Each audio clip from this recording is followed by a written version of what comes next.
course they do. Yes, so of course we know that. I don't know. It can't, should we be outraged? I really got to go.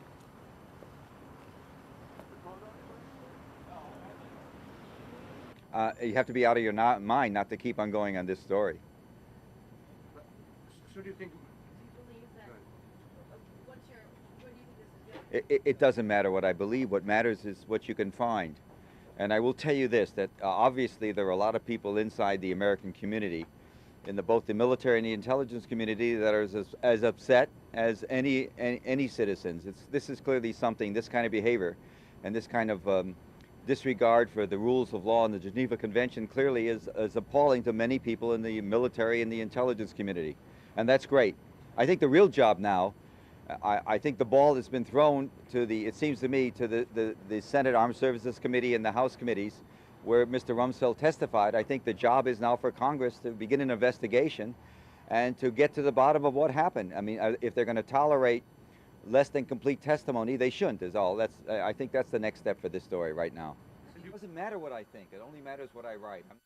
The only question is for the Pentagon is, was there a covert operation that had been set up after Afghanistan of men operating in secret with aliases of going around the world and going after terrorism?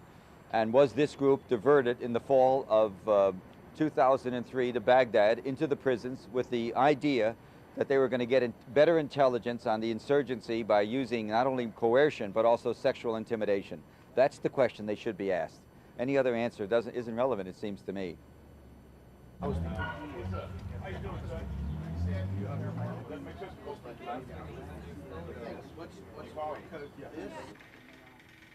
I believe there is additional culpability. How far it goes, I don't know. There's at a minimum, to use a Washington phrase, studied ambiguity here. I mean, the idea that you have these National Guard people who are, you know, where'd they get the hoods, where'd they get the leashes? I mean, they make all that up. I mean, the idea that this talk in the Hersh piece, which I've only heard about, that there was in fact memorandum that were out a year and a half ago. The idea of downgrading the notion of the whole Geneva Accords, this at least set a tone at a minimum. So I'm confident there's more responsibility. And let me make it clear, it's one thing to affirmatively order that to be done.